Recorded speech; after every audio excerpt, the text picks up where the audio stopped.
Ayon mismo kay General Romeo Bronner, makikinabang ang China kapag nagkaroon ng kudeta sa Pilipinas. Naku po, pag-usapan natin yan mga tol. I'm just a young nigga chillin' on it. First time I seen ice was a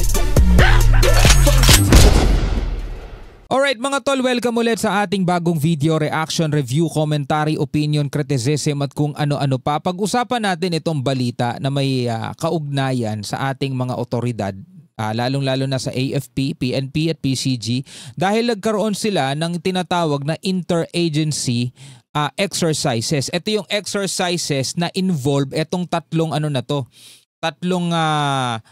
grupo na to. AFP, PNP, PCG para magkaroon sila ng mas mahusay na cooperation o communication sa oras ng mga sakuna, sa oras ng mga kalamidad o worse mga kapatid sa oras ng mapapasabak ang ating bansa na wag naman po sana no. So alamin natin itong balitang ito mula rito sa PTV Philippines. Pero bago natin to simulan, syempre wag mong kalimutan mag-subscribe, click mo na rin ang notification bell para ma-notify ka whenever na may mga bago tayong reaction video tulad nito. At syempre kung ikaw naman po ay nanonood sa ating Facebook page, huwag mong kalimutan mag-follow and like. Nasa 152,000 na tayo. Maraming salamat. Alright, so wag na natin patagalin pa. Panoorin na natin to. Sa kabila ng ingay sa politika, abala ang Armed Forces of the Philippines sa pagpapalakas ng kanilang kakayahan, kaya patuloy ang mga pagsasanay katuwang ang iba pang ahensya ng pamahalaan. Yan, dyan dapat sila mag-focus, di ba? Kaysa yung makisali sila sa ingay sa politika. Kasi yung ibang mga politiko, mga tolo, yung ibang mga grupo, ang gusto nila isali etong AFP, etong PNP at etong PCG sa mga kaguluhan. Diba?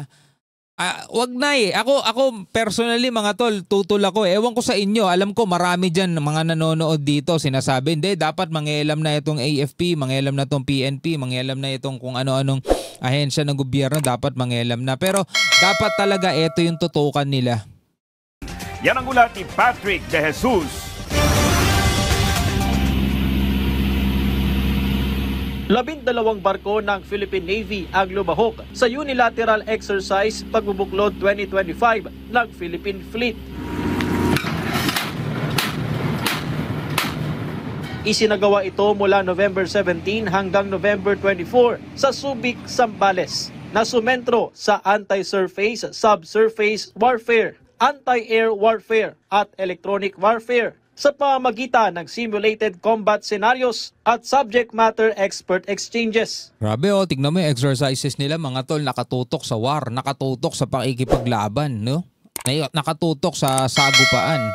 Ginamit din sa pagsasanay ang mga air asset ng Naval Air Warfare Force at 2 FA-50 aircraft ng Philippine Air Force. Kasama sa 1,000 tauhan na lumahok ang mga reservist. Ang exercise Pagbubuklod ay alinsunod sa Comprehensive Archipelagic Defense Concept o CADC upang palakasin pa ang pagdepensa sa maritime domain ng Pilipinas laban sa mga posibleng banta at patatagin ang kahandaan ng ating mga tropa.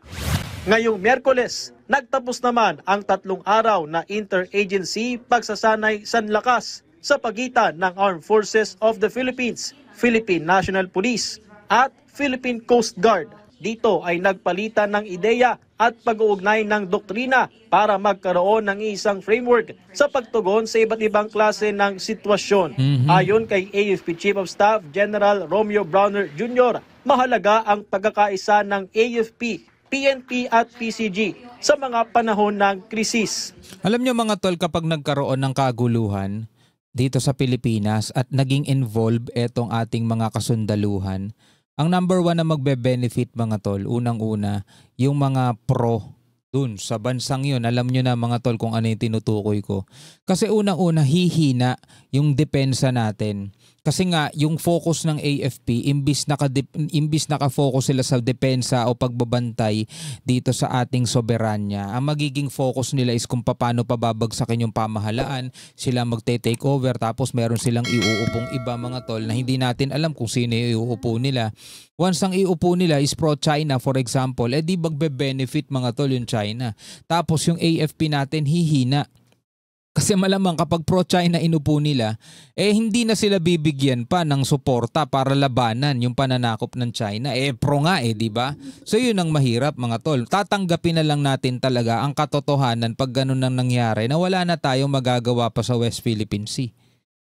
So tingin nyo ba yun ay maganda? Oo, hindi magkakaroon ng kaguluhan o posibleng maging mapayapa na talaga pero wala na tayo West Philippine Sea. Hindi na sa atin yun. Yun talaga yun mga tol. Despite the differences, makikita ninyo, iba-iba yung kulay ng ating uniforme, but it is still the uniform that we wear. And together with this uniform come the values that we hold dear to each of our services. Together, we safeguard our sovereignty, maintain peace and order, and protect our waters. Ito ang unang taon ng pagsasanay sa lakas at target na palawigin ang mga aktibidad sa ilalim nito kasama ang mas marami pang ahensya ng gobyerno. Expect that in the next iterations, palaki ng palaki ito, hindi lamang tabletop exercise.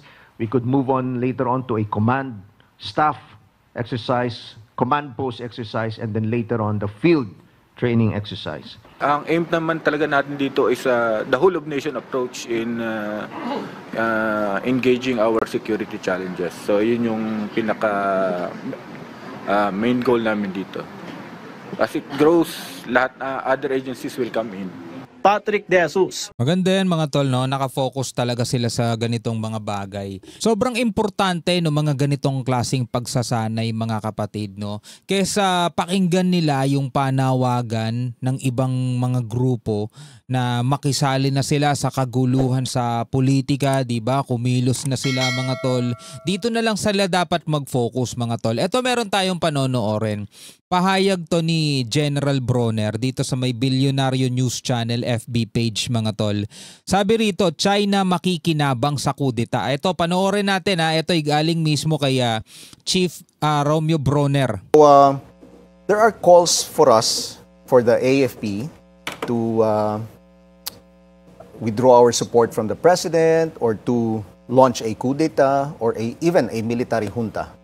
But several times we have announced that we are rejecting this as well, no? Because we believe that we still have to keep our actions within constitutional means.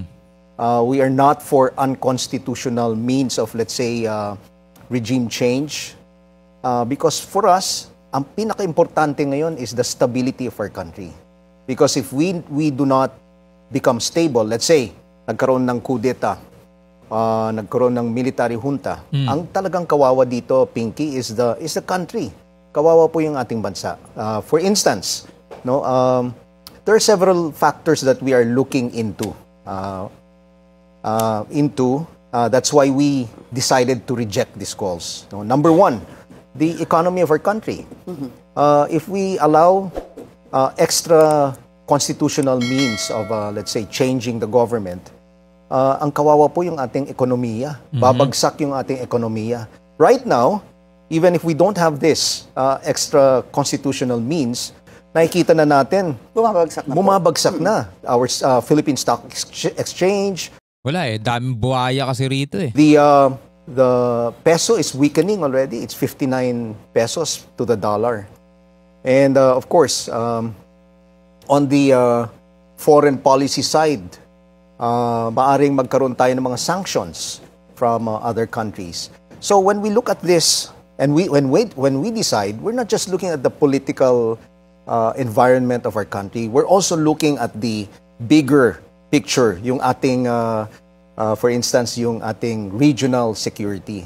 Kasi kung talagang gagawin po natin yung sinasabi nila, yung gusto nilang mangyari, na shortcut, no? Ang makikinabang lang dito is China.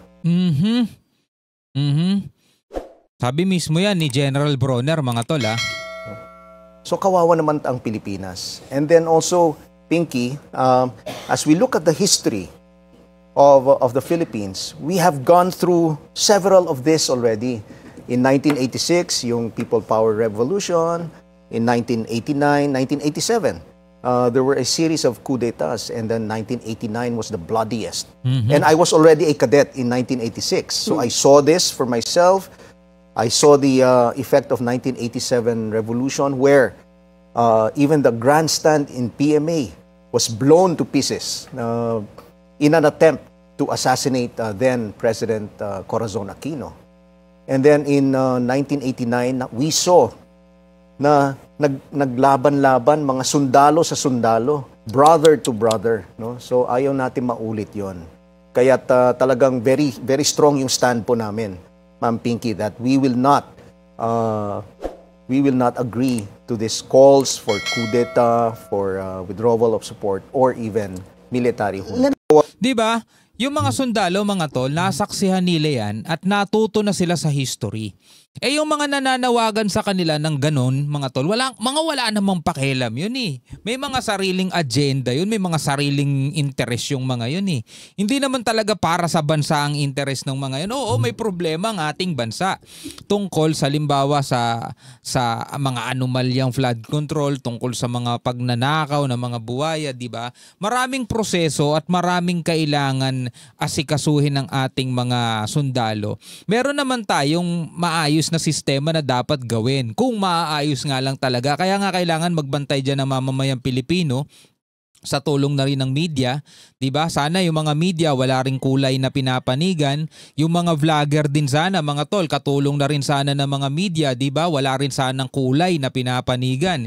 Yung problema, mga tol, yung ibang vlogger talagang alam mong mababayaran din kahit nakitang-kita naman yung pinatutunguhan ng investigasyon, talagang todo takip pa rin sila, mga tol Anyway, eto na nga galing mismo kay General Bronner. Merong makikinabang kapag nakialam sila at merong maaapektuhan ng malala. Yun yung ating bansa.